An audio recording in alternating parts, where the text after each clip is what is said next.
Rural Americans deserve access to the best of what our nation has to offer, especially healthcare. Across every state and every community, America's rural hospitals are the first line of defense, protecting our families, neighbors, and loved ones. No matter where you live, hospital care doesn't clock out. They're there 24 hours a day, 7 days a week, 365 days a year. Each year, America's over 5,000 hospitals care for millions of patients, providing 24/7 emergency care, delivering babies, cancer treatments, and other life-saving care that patients rely on. Behind every one of those patients are doctors, nurses, and caregivers working tirelessly to keep people healthy and safe. Hospitals are our community's lifelines. They employ our neighbors and keep our families healthy. But now, some in Congress are threatening access to care. Tell Congress, protect patient care to keep America strong. Don't cut rural health care.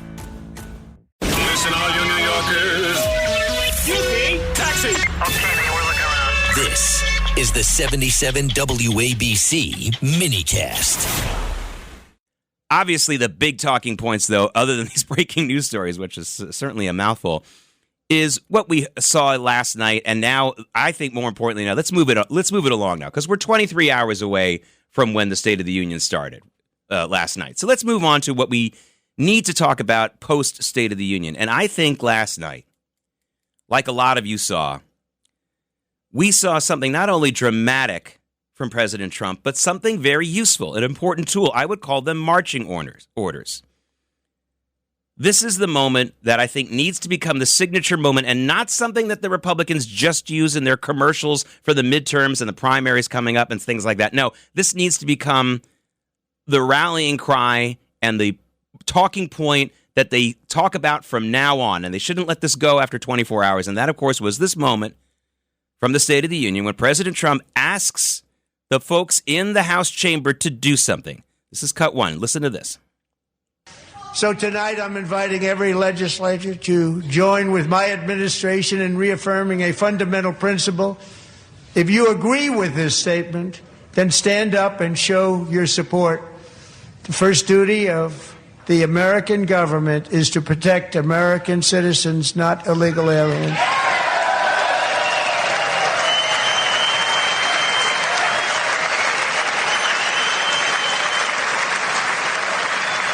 Okay, now, as you probably know by now, just about every Democrat refused to stand. They sat sullen and angry. And so after that applause break, President Trump calls them out. This is cut two. Isn't that a shame? You should be ashamed of yourself not standing up. You should be ashamed of yourself. All right, so that clip where the very simple, basic principle of governance, that you protect your own people above those of illegal aliens. I mean, this is Thomas Hobbesian Leviathan type stuff. Crazy state of nature things. When I was learning about monarchs and other leaders when I was in college who didn't want to even protect their own people and didn't even care about that, I thought that was just like political theory. Well, here we have it in my lifetime. I'm not happy to see it, but boy, at least I'm glad I learned about it, and now I see that it wasn't make-believe. Now, everyone's comment, and I would even call it almost a midwit comment, saying, well, that's going to be on the Republican commercials and the ads and that's great, but it can't wait until then. This needs to be a moment as similar to read my lips, no new taxes, or I am not a crook, or I did not have sex with that woman. This needs to be a quote and a moment in politics that is never forgotten. And the Republicans need to pound the table on this all day. How can you possibly vote for a party that won't say that they prioritize American citizens over illegal aliens? It makes no sense. But if you want gravy on top, if you want chocolate fudge on top, you also have some other great moments that the Republicans need to take advantage of. Rashida Tlaib, as they introduced the USA men's hockey team, instead of yelling USA like everyone else was chanting, she chants KKK? What? I mean, this is political suicide level stuff, emboldened by the hatred of Donald Trump by a number of people, obviously mostly Democrats. The Republicans must take advantage of this. And again, not just for a commercial in a couple of months when the primaries roll around. This has to be everything they talk about from now. I know that everyone says the economy. It's the economy. Economic messaging from politicians doesn't work. What works is whether the economy is doing well or not. If the economy is what's this election's going to hinge on, then keep working on the economy. Americans are about to get, for example, much larger tax returns than they're used to. The Republicans can talk about that when that happens.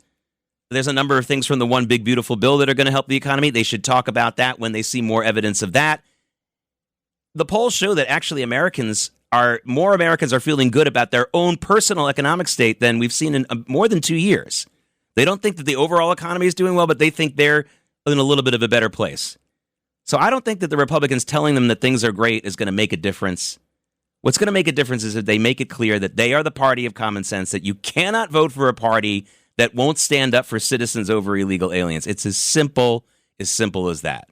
Rural Americans deserve access to the best of what our nation has to offer, especially health care. Across every state and every community, America's rural hospitals are the first line of defense, protecting our families, neighbors, and loved ones. No matter where you live, hospital care doesn't clock out. They're there 24 hours a day, 7 days a week, 365 days a year. Each year, America's over 5,000 hospitals care for millions of patients, providing 24/7 emergency care, delivering babies, cancer treatments, and other life-saving care that patients rely on. Behind every one of those patients are doctors, nurses, and caregivers working tirelessly to keep people healthy and safe. Hospitals are our community's lifelines. They employ our neighbors and keep our families healthy. But now, some in Congress are threatening access to care. Tell Congress, protect patient care to keep America strong. Don't cut rural health care.